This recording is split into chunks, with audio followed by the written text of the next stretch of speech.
There aren't many characters out there that are so iconic that simply the music makes you immediately remember playing as them. But Master Chief is one of those. In fact, as of writing this, the Chief has played a pivotal role in 6 mainline series games, and his legacy and heroics have spawned many more to critical acclaim. And while the series overall is known for amazing gunplay, spectacular set pieces, and immaculate level design, along with multiplayer offerings, the crux and glue at the center of it all is a character that defined an entire series of consoles and generations for decades. Because the thing is, not every character is so compelling because of their deep introspection or emotional moments. Sometimes a character is so engaging simply because of no other reason than just how badass they are. And in Chief's case, he's about as badass as it gets. Even being a man of little words, this massive Spartan can command a room simply from the reputation he's built. And when you see a battle that looks unwinnable,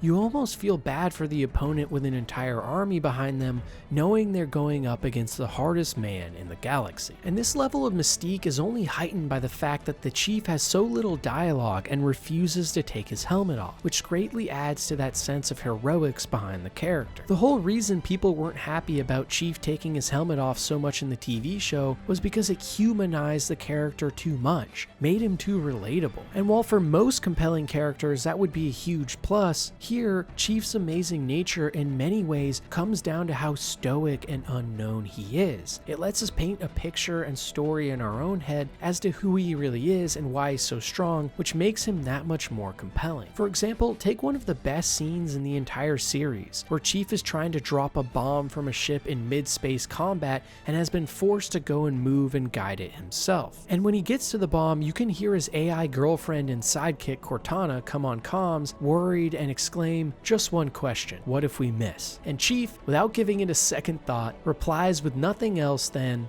"I won't." It's moments like this that send shivers down your spine because it truly feels like the man behind the mask is unstoppable. And it makes you feel so cool while playing as this superhero of sorts to save the galaxy. But what makes that connection even more interesting and also deep is on the same token how Chief cares so deeply about the people around him. In even recent titles like Infinite, you can see him paying respects to all of the fallen Marines and soldiers across him. In even recent titles like Infinite, you can see him paying respects to all the fallen Marines and soldiers he comes across, and he stops at nothing to try and avenge those he cares about, like Cortana, when they're in trouble. In many ways, Master Chief is nothing more than the stereotypical stoic and duty-driven man on a mission for anything outside of himself. But because of our ability to actually control him in combat between every cutscene, it really feels more intimate and engaging. And more than anything, he's a reminder that sometimes the most memorable and recognizable characters, the ones we never forget and talk about even decades after their inception, aren't the ones that have amazing arcs or asked us emotionally deep and probing questions. Sometimes the most compelling characters do nothing more than put a smile on our face and make us revel at the possibility of taking up the helm of an absolute genuine beast that's an unstoppable force being thrown at an entire armada of aliens. It will never get old rushing into a battlefield and seeing Marines cheer and rejoice at the fact that an otherwise unwinnable battle is now won, or how cool Chief looks and sounds by saying simple phrases consisting of less than 5 words. And for me, it's why he's one of the most compelling video game characters of all time.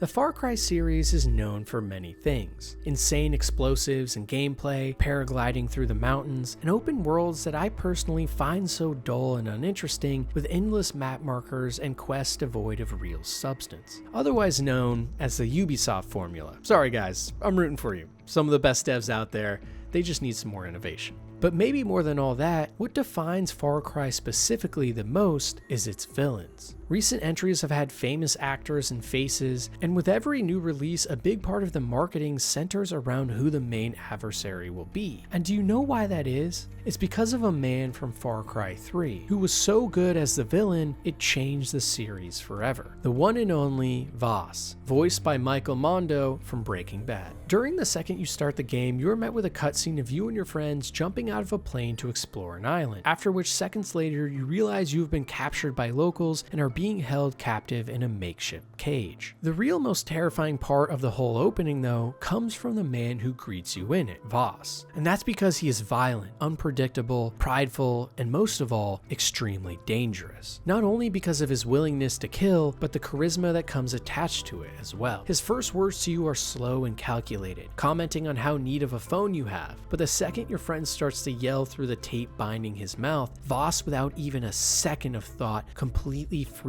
out on him, screaming and berating him, making fun of your friend that he is skinned alive, and without exaggeration, making you his bitch. And more than almost any other villains out there, Vaas really sells the personality he's going for. The voice actor here did an absolutely phenomenal job, so much so that the intensity with which he speaks not only angers and infuriates you, but also scares you in a similar way to the real life thing happening too. Because villains in real life aren't actually usually so cool and calculated, holding their breath at every moment. Often actual villains, killers, and bad people in real life are more sadistic, less composed, and easier to anger like we see in Vaas. And this rawness and intensity really sells that you're dealing with an actual maniac, not just a nice guy with a good voice playing as one behind the computer screen. Vaas truly feels insane to the core, and you can tell without even asking that being on this deserted island for so long with his crew has caused him to turn absolutely mad with insanity. But on the same token, he retains so much of that charismatic style and cadence that let him rise to leadership in the first place. So it results in you absolutely hating this man to the very core, while also being utterly captivated by every moment he is speaking on screen. He's almost similar to Handsome Jack in a sense, but he's more captivating from violence rather than humor. And really, he is just the perfect mix of crazy and calculated, to the point where you fear him not only because you aren't sure what he'll do next, but you fear he might even outsmart you along the way. And it also goes to show just how important an actor's performance is when selling a compelling character. I haven't talked about it much in this video, but none of these amazing and interesting NPCs would be anything without the people behind them putting in the work to craft such a believable fake persona that's really captivating. And while AI will eventually get there and be able to do the same thing for cheaper, allowing more indie teams to make amazing games and characters that last with us forever, for now the actors and their performances add so much to the characters we love. And in the case of Vaas, that performance ended up crafting a character that, while insane for being insane's sake, it's so interesting to listen to and understand that you can't look away. Even his philosophy and how he speaks to the Americans, touching on all of the privileges they have had, make you think about those things too as well. But because of his brutality and violence, it always results in you hating him anyways. A character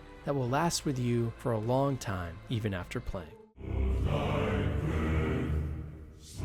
Few characters inspire as much raw glee and euphoria as Kratos, the god of war. Spanning over multiple genres and different pantheons of all-powerful gods now, Kratos has been the main driver behind so much hatred and over-the-top action, but also recently slower and more somber moments in the service of family and deeper values. And it's what makes him so inspiring and versatile as a character, one of the most compelling out there. Because you see, in the original trilogy and spin-offs for the series, Kratos was a man born of pure anger and rage. He would rip the heads off of ancient mythological figures, use his blades of chaos to mince enemies into bits, and most impressively, take on the best and most recognized and powerful gods in the Greek pantheon. And in this first part of his inception, Kratos didn't go a lot deeper than that. He was a man born of revenge and disorder who stopped at nothing to claim his spot atop the throne of all powerful and war-hungry people. The thing that really makes Kratos so fascinating as a character, though, is how that gruesome and ruthless killer eventually transformed into a father defined by stoic and calculated nature. Because it's not often a character as big and iconic as Kratos gets such a massive makeover like this, that not only redefines who he is and his past actions, but in many ways keeps up with the fans of the series itself. As kids, many people loved the God of War games games for their over-the-top violence, sex, and gargantuan boss battles. But as those same people grew up and started to have families and become adults, Kratos needed to also become something so much more to stay relevant. So seeing him with Atreus in the newest games is such a breath of fresh air. And regardless of whether you actually like playing the older or newer games, the arc of Kratos as a character and what he's gone through is so heartwarming. Simply watching as he is patient with Atreus teaching him things, or how he can lose his temper but is willing to say he's sorry, shows how much more of a man Kratos has become, going from a warrior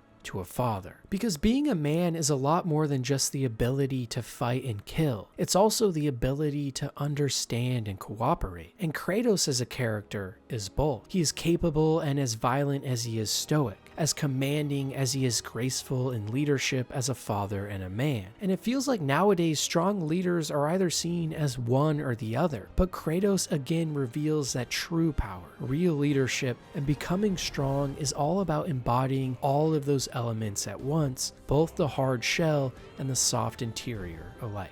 And it really is just so satisfying watching Kratos grow in so many ways, from a boy to a man, from one series to another, and seeing how great of a father he can be, if not mean at times, a character who is inspiring but not unrealistic, full of his own faults and demons he must solve as well. For me, what makes Kratos so compelling is that he is just a realistic representation of what it takes to become a person of great stature, from sacrifice, leadership, violence when needed, and softness when required. The perfect embodiment of a hero's journey, a man who through his own demons still rises above it all to be there for the ones he loves most, and to inspire greatness out of them as well, like Atreus, his own son.